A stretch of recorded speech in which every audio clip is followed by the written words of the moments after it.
अब हम पढ़ते हैं हार्ट के बारे में।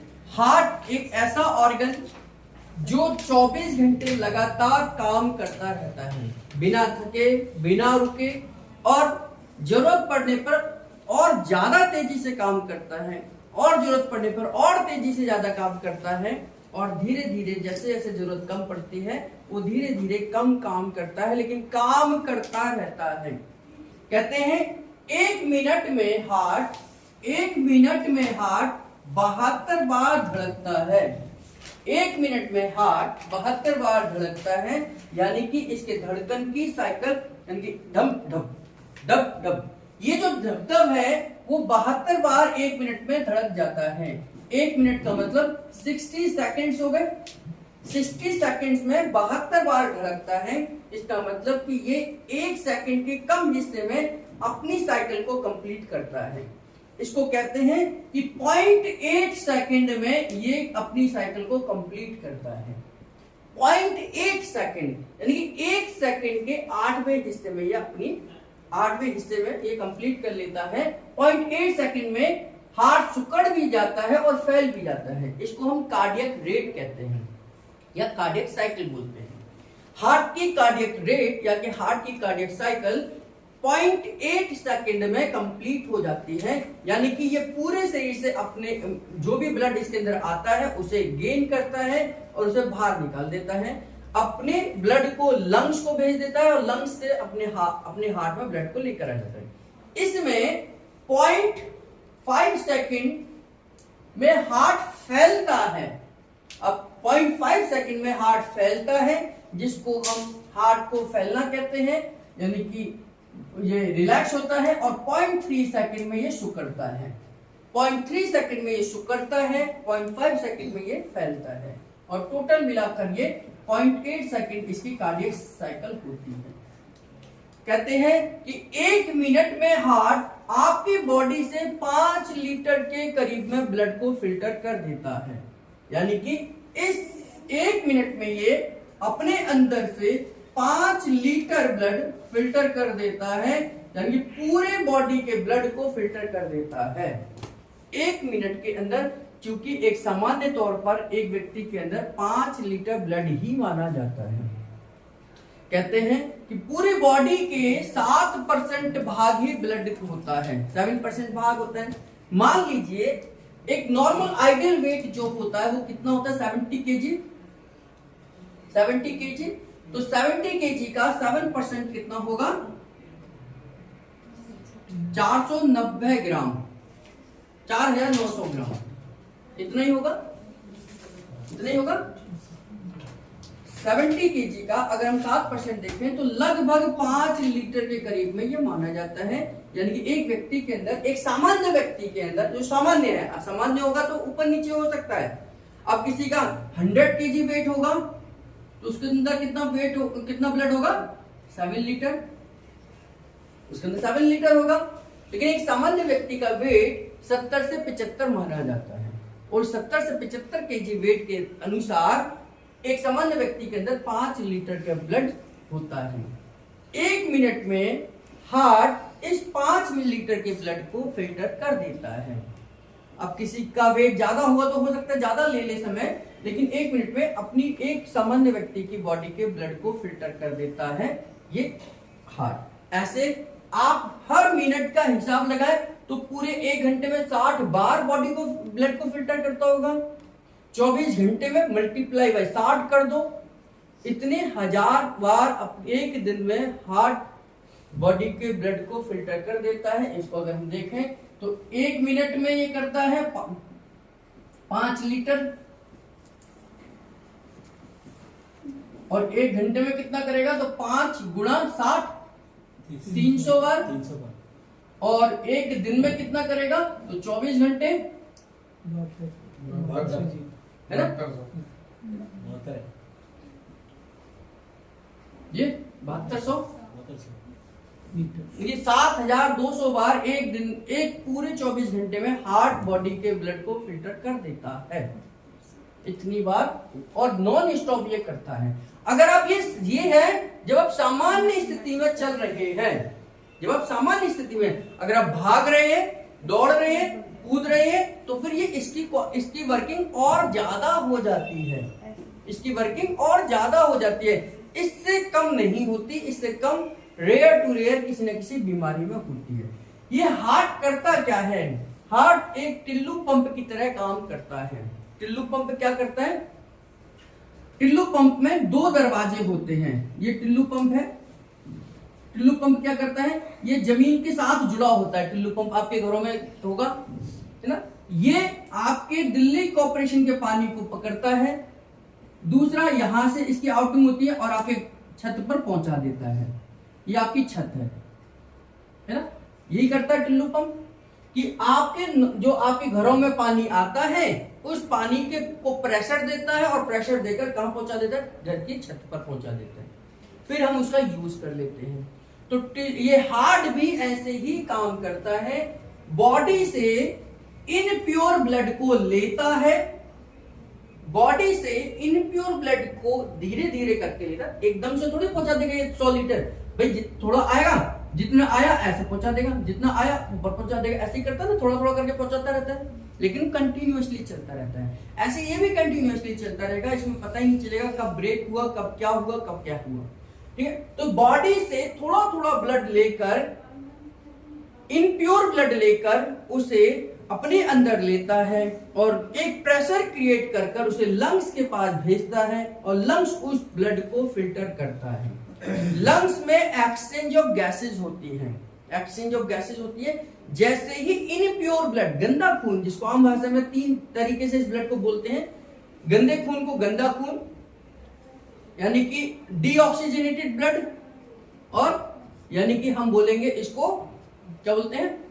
वेनस वाला ब्लड, यानी कि वेन्स वाला ब्लड, गंदा खून और डीऑक्सीजनेटेड ब्लड, और इसको क्या बोलते हैं? वेन। ठीक है, तो ये 3 तरीके से हम इसको बोल सकते हैं, वेनस वाला ब्लड, गंदा खून या डीऑक्सीजनेटेड ब्लड। इस ब्लड को हार्ट अपने अंदर लेता है और इसको पंप कर कर एक प्रेशर क्रिएट करा हार्ट ने और उसको लंग्स के पास भेज देता है। लंग्स के पास एक्सचेंज ऑफ गैसेस होती है। लंग्स क्या करता है? ये लंग्स है, लंग्स के पास इनप्योर ब्लड, इनप्योर ब्लड का मतलब जिसके अंदर कार्बन डाइऑक्साइड है, यही इनप्योर ब्लड होता है। लंग्स के अंदर ये जाता है, कार्बन डाइऑक्साइड जाती है और लंग्स क्या करता है? ऑक्सीजन को ब्लड को दे देता है। ये क्या है? ब्लड है। ब्लड यहां बह रहा है, ये ब्लड बह रहा है, यहां से ऑक्सीजन इस लंग्स के अंदर जाएगी और लंग्स इसके अंदर यहां से कार्बन डाइऑक्साइड लंग्स के पास जाती है और लंग्स ऑक्सीजन को ब्लड के अंदर डाल देता है। ये गंदा खून हो गया, डीऑक्सीजनेटेड हो गया, ये ऑक्सीजनेटेड हो गया। ठीक है, इस ब्लड में ऑक्सीजन है, इस ब्लड में कार्बन डाइऑक्साइड है। ठीक है, तो ये ब्लड लंग्स के पास जाता है, लंग्स इसमें से कार्बन डाइऑक्साइड को खींच लेता है और ऑक्सीजन को डाल देता है। जैसे मैं श्वास ले रहा हूं तो मैंने ये ऑक्सीजन कहां डाल दी? ब्लड के अंदर डाल दी। अब मैंने श्वास छोड़ी तो मैंने कार्बन डाइऑक्साइड बाहर निकाल दी, है ना? तो श्वास लेना और श्वास छोड़ना क्या है? ये लंग्स का काम है और इसी के दौरान इन दोनों गैसेस का आदान प्रदान हो जाता है। कार्बन डाइऑक्साइड बाहर आ जाती है, ऑक्सीजन अंदर चली जाती है। इसी को हम बोलते हैं पल्मोनरी सर्कुलेशन। पल्मोनरी सर्कुलेशन का मतलब, पल्मोनरी वर्ड जो है, पल्मोनरी वर्ड मेडिकल साइंस में इसको लंग्स को बोलते हैं। Pulmonary, pulmonary heart disease, pulmonary disease, pulmonary unit. आप कभी हॉस्पिटल में जाएंगे तो वहां लिखा होता है पल्मोनरी यूनिट, यानी कि यहाँ पर लंग्स से रिलेटेड बीमारियों का इलाज होता है। तो पल्मोनरी का मतलब लंग्स हो गया, तो पल्मोनरी सर्कुलेशन हो गई है, लंग्स ने सर्कुलेशन करा। तो ऑक्सीजन जैसे ही इस ब्लड में आती है, ये दोबारा ब्लड हार्ट में पहुंच जाता है, प्योर होकर फिर हार्ट में आता है और हार्ट फिर इसे पंप कर कर पूरी बॉडी में सर्कुलेट कर देता है। तो टिल्लू पंप ही हुआ, एक मीडिएटर की तरह काम कर रहा है। मतलब इनप्योर ब्लड लेता है बॉडी से और प्योर ब्लड बॉडी को देता है। इनप्योर ब्लड बॉडी से लेता है और प्योर ब्लड बॉडी को देता है। ये हार्ट हमारा इसी तरीके से 24 घंटे काम करता है। 2 रास्ते हैं जिन रास्तों से ब्लड से बॉडी से इनप्योर ब्लड हार्ट में आता है। पहले हार्ट के इस चैम्बर को समझ लेते हैं। हार्ट एक पूरा एक बड़ा हॉल होता है। हार्ट के अंदर कोई अगर कुछ ना हो तो ये एक हॉल है, पूरा हॉल है। ये पूरा का पूरा अगर मैं बीच में सारे सारे हटा दूं तो ये पूरा एक हॉल हो जाएगा। इस हॉल को हम 2 दीवारों से 4 चैम्बर में डिवाइड कर देते हैं। 4 कमरे बना दिए हमने, एक हॉल बनाया पहले ईंटों का, 4 दीवारें बनाई, एक हॉल बन गया। उसके बीच में एक ऐसे दीवार बना दी, एक ऐसे दीवार बना दी, ठीक है। अब इसमें क्या है, एक व्यक्ति के लिए आने का रास्ता ये है। ये व्यक्ति इसमें घुस गया, एक आदमी। इसमें घुसने के बाद अगर ये चाहे कि इस कमरे में मुझे जाना है तो इस कमरे के लिए कोई दरवाजा तो बनाना पड़ेगा ना। तो एक दरवाजा है, इस दरवाजे से ये इस कमरे में आ जाता है, ठीक है। बात समझ आ रही है। अब ये आदमी कहे कि मुझे वापस बाहर घूमने जाना है, तो ये वापस बाहर घूमने चला जाएगा। या तो इसके लिए क्या होगा कि यहां से एक दरवाजा बाहर के लिए निकाल दिया, तो ये बाहर चला गया घूमने, ठीक है। अब ये घूमकर फिर चाहे कि मैं इसमें एंटर करूं, इस तीसरे वाले दरवाजे में करूं, तो इस तीसरे दरवाजे की कोई एंट्री होनी चाहिए, तो इसमें आ जाता है। अब ये कहे कि मैं चौथे वाले में जाऊं, तो 1 2 3, अभी चौथे वाले में जाने के लिए तीसरे से कोई दरवाजा होना चाहिए, तो ये तीसरे से होकर इस चौथे चैम्बर में आ जाता है, इस चौथे कमरे में आ जाता है। अब ये चौथे चैम्बर से फिर अगर इसे बाहर जाना है तो इसके लिए अलग से दरवाजा बनेगा। तो इसी तरीके से हार्ट के पहले चैम्बर में ब्लड आता है, फिर दूसरे चैम्बर में जाता है, फिर दूसरे चैम्बर से ये लंग्स के पास जाता है, और लंग्स से होकर ये तीसरे चैम्बर में आता है, फिर तीसरे चैम्बर से चौथे चैम्बर में आता है, और चौथे चैम्बर से ये पूरी बॉडी को सर्कुलेट कर दिया जाता है। इसी तरीके से हार्ट हमारा है। अब जो दीवारें हमने बनाई थी, एक दीवार ऐसे बनाई थी, एक दीवार ऐसे बनाई थी, है ना, यानी तो इस दीवार को हम कहते हैं सेप्टम। क्या बोलते हैं? सेप्टम। यानी कि जिस दीवार ने उस चैम्बर को बीचों बीच से लंबा लंबा काट दिया, लंबा लंबा काटा ना, इसको क्या बोलते हैं? हॉरिजेंटल, है ना। तो हॉरिजेंटल जिसको जिसने सीधा ही होता है, हॉरिजेंटल जैसे काटा उसको हम सेप्टम बोलते हैं। इस कमरे को जिसने वर्टिकल काटा इसको हम ऑरिफिस बोलते हैं। यहां मैंने लिखा है, ये वेंट्रिकल लिखा है, सॉरी ये लिखा है सेप्टम लिखा है। ये सेप्टम यानी कि बीचों बीच जो दीवार थी, इस दीवार का क्या नाम है? सेप्टम। और जो लेटी हुई दीवार है वेंट्रिकल, वो वर्टिकल, इसको क्या मैंने क्या बोला? ऑरिफिस। यहाँ पे लिखा होगा ऑरिफिस, ये लिखा है, ये लिखा है ऑरिफिस। तो इस लाइन को क्या बोला? ऑरिफिस। इसको क्या बोला हमने? सेप्टम। तो सेप्टम और ऑरिफिस हार्ट को 4 चैम्बर में डिवाइड कर देते हैं। बात समझ आई? एक हार्ट को 4 चैम्बर्स बन गए इनके।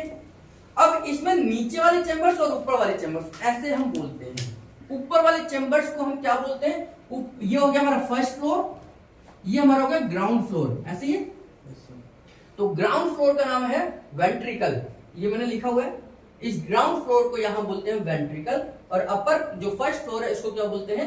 आर्ट्रियम। ये आर्ट्रियम हो गया दोनों, ये क्या हो गया? वेंट्रिकल। अगर मैं कहूं ये वाला चैम्बर क्या होगा तो इसे हम क्या बोलेंगे? राइट आर्ट्रियम, ऐसे बोलेंगे। इसको क्या बोलेंगे? Left atrium.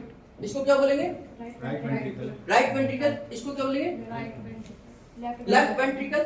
तो इस तरीके से हमारे 4 चैम्बर बन जाते हैं। पहला चैम्बर, दूसरा चैम्बर, तीसरा चैम्बर और चौथा चैम्बर। तो हार्ट 4 चैम्बर से मिलकर बनता है। 4 चैम्बर, 4 कमरे हो गए, चारों के दरवाजे हैं। इसके अंदर ये 2 दरवाजे हैं जो अंदर आते हैं। हार्ट हमारा बीचों बीच है, इधर है, यहाँ लगभग यहाँ पर है ना, यहाँ है। अब कुछ ऊपर से ब्लड आएगा, कुछ नीचे से ब्लड आएगा। इनप्योर ब्लड हार्ट के अंदर आ रहा है, तो ऊपर के लिए एक अलग दरवाजा बना दिया जिसको हमने कहा सुपीरियर वेना कावा। ऊपर के दरवाजे को हमने क्या कहा? Superior vena cava. सुपीरियर मतलब ऊपर होता है, ये मेरे से सुपीरियर है यानी कि ऊपर है। वेना कावा क्या है? ये वेन से बनता है। अब इसको क्या देखिए, इसको कैसे समझते हैं? वेन क्या है?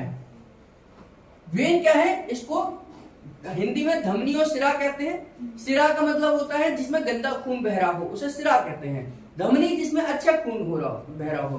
तो धमनी को इंग्लिश में आर्टरी और वेन को क्या बोलते हैं? सिरा। ठीक है। तो ये क्या है, वेन है, इसमें गंदा खून बह रहा है। तो वेन प्लस वेन, जैसे आपके घरों के आगे छोटी छोटी नालियां होती हैं गंदे पानी की, और यही नालियां आगे जाकर किसमें मिल जाती हैं, नाले में मिल जाती हैं। नालियां प्लस नालियां क्या बन गया, नाला बन जाता ना। तो ऐसे ही वेन प्लस वेन क्या बन जाता है, वेना कावा। तो मैंने यही लिखा है वेना कावा, यानी कि बहुत सारे गंदे खून को लेकर आ रही होगी बड़ी, तो इसको बोला सुपीरियर वेना कावा, और नीचे से जो लेकर आती है उसे क्या बोलते हैं, इंफीरियर वेना कावा। हार्ट से ऊपर से जितना गंदा खून आएगा वो किसके थ्रू आएगा, सुपीरियर वेना कावा के थ्रू आएगा। नीचे से जो ब्लड आएगा वो कहां से आएगा, इंफीरियर वेना कावा के थ्रू आएगा।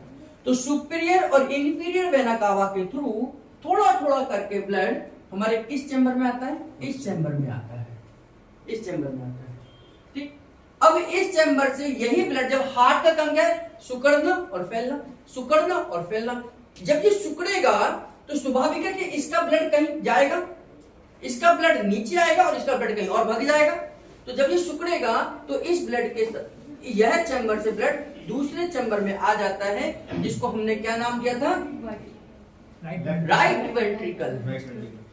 राइट वेंट्रिकल कहा, तो ये राइट वेंट्रिकल में, यानी कि राइट आर्टरियम से ब्लड राइट वेंट्रिकल में पहुंच जाता है। क्लियर है इतनी कहानी। हार्ट फिर सिकुड़ेगा। अब ये एक जो दरवाजा है, इस दरवाजे की क्वालिटी क्या है कि इससे जो एक बार निकल गया वो आ नहीं सकता वापस, तो उसे दूसरे दरवाजे से निकलना पड़ेगा। तो इसलिए इसको क्या बोला, वाल्व बोला हमने। क्या बोला, वाल्व। मैंने आपको स्प्लिंटर और वाल्व में अंतर बताया था डाइजेस्टिव सिस्टम में, कि वाल्व से एक जो चीज निकल गई वो वापस नहीं आ सकती, इसलिए इसका पहला वाल्व है, इसका नाम है ट्राइकास्पिड वाल्व। इसका क्या वाल्व है ना, ये इससे ब्लड नीचे आया तो इस वाल्व का क्या नाम है, ट्राइकास्पिड वाल्व। ठीक है, तो हमने पढ़ा ना कि हार्ट के 4 वाल्व होते हैं, उन 4 वाल्व को मैं पढ़ा रहा हूं। पहला वाल्व हमने पढ़ा ट्राइकास्पिड वाल्व, ये वाल्व से ब्लड इधर आ गया। अब जब हार्ट दोबारा से सिकुड़ा होगा तो ये वापस तो जा ही नहीं सकता क्योंकि वाल्व है, तो इसलिए एक और दरवाजा बनता है, ये वाला दरवाजा जिसको हम दूसरा दरवाजा कहते हैं, ये पहला दरवाजा, और इस दरवाजे का नाम है pulmonary valve. Pulmonary valve, pulmonary valve जैसे हम स्वर्ग का द्वार कहते हैं। स्वर्ग का द्वार का मतलब स्वर्ग की तरफ जा रहा होगा स्वर्ग का द्वार, नरक का द्वार नरक की तरफ जा रहा होगा, हरित द्वार जो हरित की तरफ लेके जा रहा होगा। ऐसे ही पल्मोनरी वाल्व किसकी तरफ जाएगा ब्लड को लेकर, पल्मोनरी मतलब लंग्स के लिए, यानी कि लंग्स के लिए ब्लड ले जाने वाला रास्ता। इस दरवाजे का नाम क्या है, पल्मोनरी वाल्व।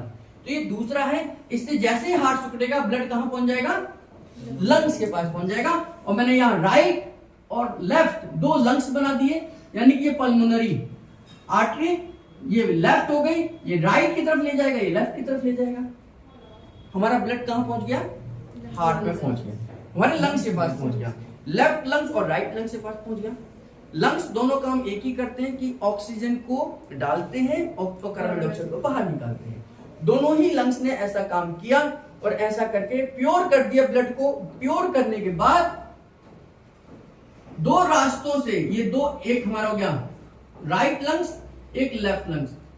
राइट लंग्स यानी कि इसको बोलेंगे राइट पल्मोनरी वेन और लेफ्ट पल्मोनरी वेन, यानी कि इन रास्तों के द्वारा हार्ट में ब्लड वापस आ गया, दोनों लंग्स ने भेज दिया वापस इस तीसरे चैम्बर में। तीसरे चैम्बर में ब्लड आ गया लंग्स से आ गया ना। अब ये हार्ट फिर सिकुड़ा होगा तो फिर इस तीसरे चैम्बर से इस ब्लड को कहां रास्ता मिलेगा, नीचे जाने के लिए। तो ये हमारा तीसरा वाल्व आ गया जिसको हम बोलते हैं बाइकास्पिड वाल्व। इस दरवाजे को क्रॉस करके ब्लड तीसरे चैम्बर से चौथे चैम्बर में आ जाता है। मेरी बात समझ आई, हार्ट सिकुड़ेगा, फिर इस चैम्बर से ब्लड इस चैम्बर में आएगा, ठीक है। फिर हार्ट सिकुड़ा होगा एक बार, तो इस चौथे चैम्बर से ब्लड कहां जाएगा, क्योंकि ऊपर तो जा नहीं सकता।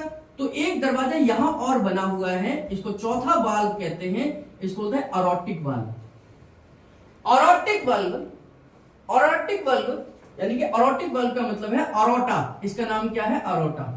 इस पाइप का क्या नाम है, अरोटा। जैसे यहां पर वेना कावा बना था, ऐसे ही आर्टरी जिसके अंदर साफ खून होता है, आर्टरी प्लस आर्टरी क्या बनते हैं, अरोटा बनता है। क्या बनता है, आर्टरी प्लस आर्टरी अरोटा बनता है। ये अरोटा मतलब बड़ा साफ नाला हो गया। अब जो आपने देखे होंगे नदी से, यमुना नदी से हमारे घरों तक पानी पाइपों के थ्रू नहीं आता, यमुना नदी से इतने बड़े बड़े पाइप हैं, उनके थ्रू साफ पानी आता है, तो वो हमारे लिए क्या हो गया, अरोटा हो गया। अरोटा आगे जाके धीरे धीरे आर्टरीज में डिवाइड हो जाते हैं, हर गली में छोटे छोटे पाइप चले जाते हैं उस बड़े बड़े पाइपों से, तो इसको हम बोलते हैं आर्टरी। आर्टरी प्लस आर्टरी क्या बनाते हैं, अरोटा बनाते हैं। तो ये अरोटा के द्वारा पूरी बॉडी को प्योर ब्लड की सप्लाई चली जाती है। ये सुपीरियर आर्टरी हो गई, ये इन्फीरियर आर्टरी हो गई, यानी कि यहाँ हार्ट है तो इधर से हमारा सुपीरियर आर्टरी के द्वारा ऊपर की तरफ प्योर ब्लड जाएगा, ठीक है, और इन्फीरियर आर्टरी के द्वारा नीचे की तरफ प्योर ब्लड चला जाएगा। यही क्रिया इसके अंदर चलती रहेगी। सुपीरियर वेना कावा और इन्फीरियर वेना कावा के थ्रू ब्लड पहले चैम्बर में, पहले चैम्बर से दूसरे चैम्बर में, दूसरे चैम्बर से लंग्स के पास, लंग्स इसको प्योर करके तीसरे चैम्बर में, तीसरे चैम्बर से चौथे चैम्बर में, और चौथे चैम्बर से अरोटा के द्वारा सुपीरियर आर्टरी के द्वारा ऊपर की तरफ और इन्फीरियर आर्टरी के द्वारा नीचे की तरफ ब्लड की सप्लाई हो जाती है। और हार्ट यही काम दिन भर 24 घंटे लगातार करता रहता है। जितनी तेजी से इसको जरूरत पड़ती है उतनी तेजी से ये पंप करना शुरू कर देता है ना। और जब इसे रेस्ट होते हैं, आदमी जब आराम से बैठा हुआ है, लेटा हुआ, सोया हुआ है, तो ये धीरे धीरे करता है, ये करता जरूर रहता है। इसकी गति बढ़ सकती है लेकिन नॉर्मल से कम नहीं होती। जिस दिन इसने आराम करा तो आपका राम नाम हो जाएगा ना। तो इसलिए ये 24 घंटे काम करता रहता है। और इस तरीके से हमने हार्ट के अपने सारे फंक्शंस के नाम भी हमने देख लिए हैं। हार्ट को अपने लिए काम करने के लिए एक्स्ट्रा ब्लड की जरूरत पड़ती है, तो उसको हमारी कोरोनरी आर्टरी से मिलता है। कोरोनरी आर्टरी, आर्टरी मतलब अच्छा खून हो गया, कोरोनरी मतलब हार्ट को खुद को ब्लड सप्लाई, भाई मुझे भी तो काम करने के लिए एनर्जी चाहिए, तो खुद के लिए जो ब्लड सप्लाई है हार्ट की वो कोरोनरी आर्टरीज होती है, जिसको मेन आर्टरी कहते हैं। आपने सुना होगा इसके मेन आर्टरी में ब्लॉकेज हो गया इसलिए आदमी चल बसा। वैसे हार्ट अटैक 3-4 आ जाते हैं, आदमी सहन कर लेता है, वो छोटे मोटे हार्ट अटैक होते हैं। लेकिन मेन आर्टरी जिसको कोरोनरी आर्टरी कहते हैं, अगर उसमें हार्ट अटैक आ गया, क्योंकि कोरोनरी आर्टरी का मतलब मेरी ही ब्लड सप्लाई रुक गई, फिर तो हार्ट का तो काम खत्म। तो इसको मेन आर्टरी बोलते हैं, इसी को कोरोनरी आर्टरी कहते हैं। आपने कभी हार्ट का हॉस्पिटल में जाने की कोशिश करेंगे कभी हॉस्पिटल में, तो वहां एक कोरोनरी यूनिट होती है। उस कोरोनरी यूनिट का मतलब है कि जब भी मेजर हार्ट अटैक आता है तुरंत पेशेंट को वहां पर एडमिट करते हैं कि उसके पास या तो आर या पार वाली कंडीशन होती है, या तो इसको इलाज हो गया तो ये बच जाएगा, नहीं तो ये मरी जाएगा। छोटे मोटे हार्ट अटैक तो आदमी को आते भी रहते हैं, पता भी नहीं चलता कि उसे हार्ट अटैक हुए। कई बार सीने में दर्द होता है और फिर ठीक हो जाता है, हम डॉक्टर के पास जाते हैं, डॉक्टर कहता है आपको माइनर अटैक था, पता भी नहीं चला। तो लेकिन ये जो आर्टरी है, कोरोनरी आर्टरी में आने वाला अटैक मेजर अटैक होता है, और इसमें अगर आदमी या तो आर हो जाएगा या पार हो जाएगा। इसी ब्लड, इनप्योर ब्लड की सप्लाई कोरोनरी वेन से होती है। जब हार्ट इस ब्लड को यूज कर लेता है तो गंदा खून भी पास करेगा अपने पास से, तो उसको बोलते हैं कोरोनरी वेन। तो कोरोनरी आर्टरी कोरोनरी वेन के द्वारा हार्ट को ब्लड सप्लाई का आदान प्रदान होता है। ये आज मैंने अपनी लैंग्वेज में बताया, कल हम इसको बुकिंग की लैंग्वेज में देखेंगे कि बुक में क्या लिखा हुआ है।